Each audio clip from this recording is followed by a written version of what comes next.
Okay, your position looks good, Joe. Let's go Delta Scion. Haven't gotten to 1 minute warning yet.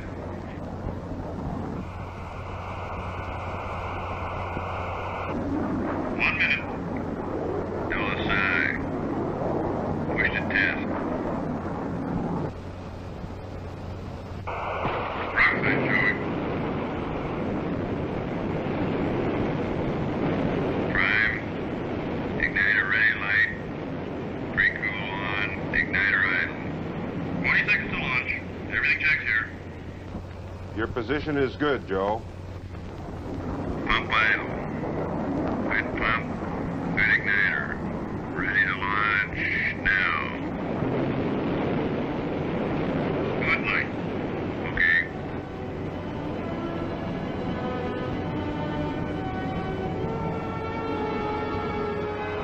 This is the X-15 research aircraft, designed to investigate the problems of manned flight in a near-space environment.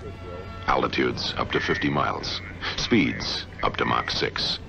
High-speed aerodynamics, aerodynamic heating, structural design, aircraft stability, and control in space and re-entry. This was the kind of information it was to provide, and provided it did. Here's the story. 57,000 pounds of thrust with a throttle attached. No engine like this had ever existed before, but Thiokol built one for the X-15.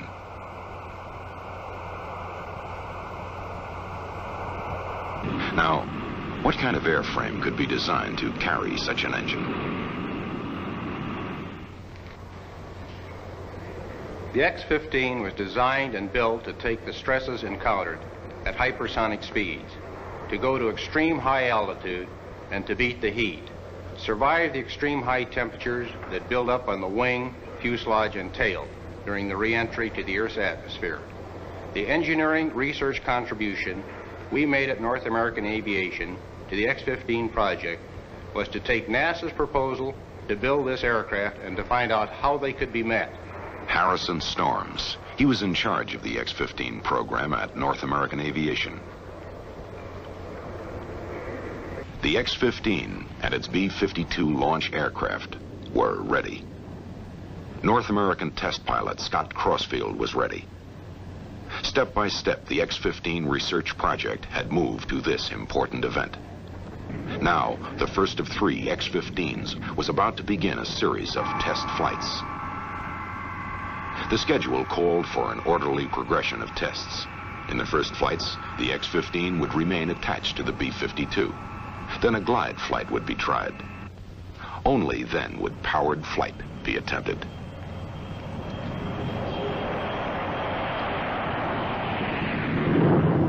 This careful program of flight tests, flown by pilot Scott Crossfield, proved the X-15 would do just what its designers hoped she would. From March 10th, 1959 until late 1960, when we delivered the 3rd aircraft to the Air Force, I made 14 captive flights, 1 glide flight, and 10 powered flights. It was all pretty much routine. We, North American that is, went up there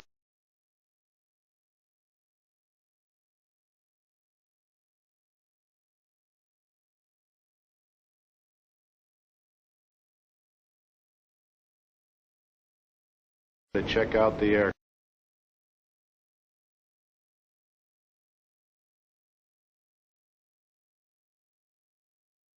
aircraft, to check out the systems, to see how she handled and whether or not she'd meet the specs before we turned her over to the Air Force.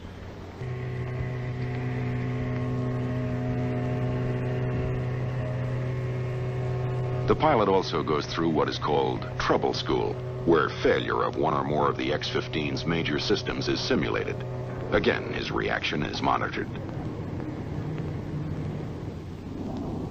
Each pilot gets further practice by making a number of flights in a modified F-104 aircraft. He flies over his upcoming X-15 flight course to establish geographic checkpoints and key altitudes in the landing pattern.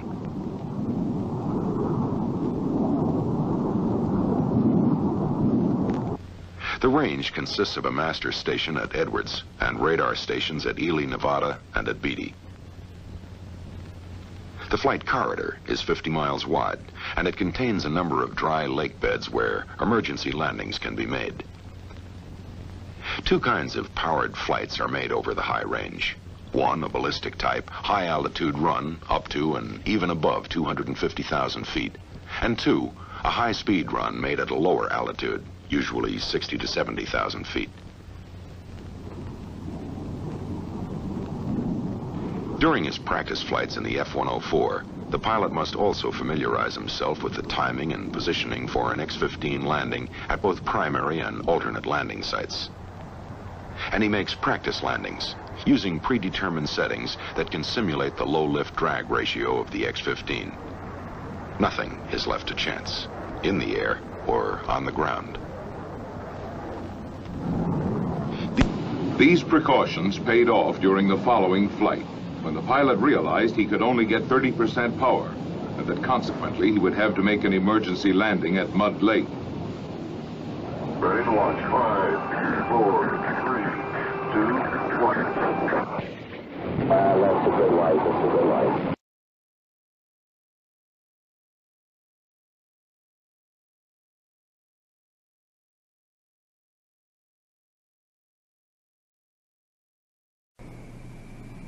On a hot day, more than 12,000 feet of runway is required to achieve liftoff at 170 to 180 knots. Snugly tucked in the X-15 cockpit, the pilot is no doubt recalling the good old days before wing mounting, when he had to squeeze into the cockpit down through the bomb bay. This maneuver was accompanied by considerable huffing and puffing, and a big sigh of relief when he was finally strapped in the seat. Nothing to do now but sit back, relax, mentally help the B-52 pilot with his flying. Wing mounting of the X-15 permits the ejection seat to be utilized in an emergency, while the aircraft is still attached to the B-52 shackles. Launch checks continue as the pilot tests the attitude control rocket. The high-altitude control system used when the X-15 is on an altitude flight profile above the usable atmosphere. At extremely high altitudes, the conventional aerodynamic control surfaces are not sufficiently responsive for complete flight control. So attitude control rockets are necessary. Pitch and yaw rockets are located in the nose. Roll rockets are located on each wingtip. The underside of the X-15 is now building up a coating of frost on the outside of the liquid oxygen tank due to the intense cold of the liquid oxygen at a temperature of minus 300 degrees Fahrenheit. The auxiliary power units are now started. Note the exhaust trail going over the horizontal stabilizer. Launch. Slight roll-off occurs as the shackles release. The X-15 engine is started, and the aircraft accelerates rapidly, quickly leaving the B-52 far behind. On this flight, the plan called for a buildup of 1,500 pounds per square foot of dynamic pressure before pull-up.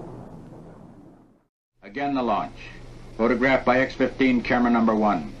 Note the rapid acceleration as the aircraft drops away from B-52, and the steep climb-out angle.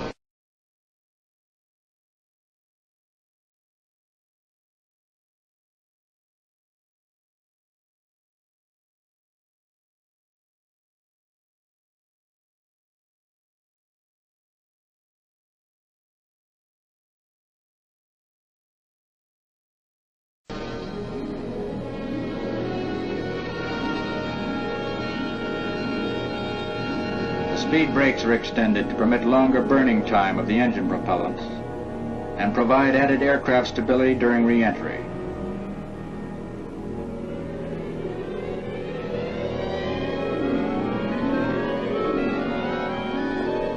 Camera number 6 shows the control panel and the weightless condition. Note the pages on the pilot's flight checklist. The planned peak altitude accomplished, the aircraft starts on the downhill side of the parabola. As the descent angle increases, the horizon gradually disappears out of the picture.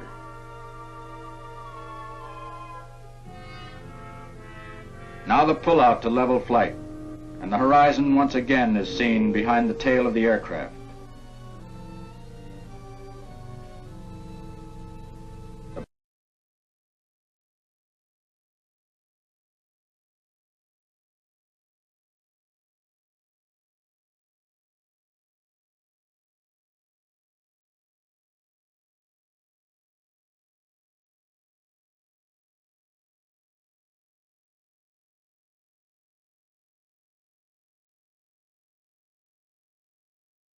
The pilot banks the X-15 to visually judge for himself the landing site relative to his position. The speed brakes close and the pilot guides the aircraft into an approach pattern for a landing on Rogers Dry Lake.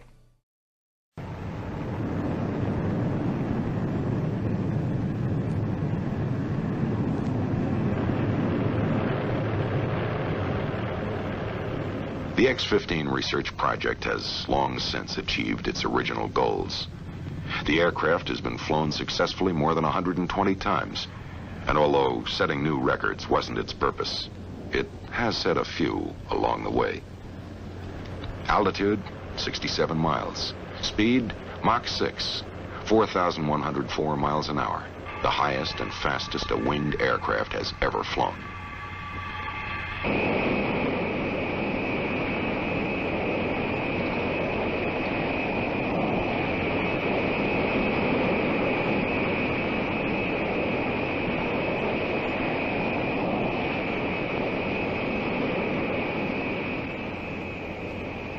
Today, the X-15 moves on to further accomplishment. But now the Thoroughbred has become a workhorse, carrying a heavy payload of instruments, undertaking studies of the near-space environment possible before only with unmanned satellite and rocket-borne probes.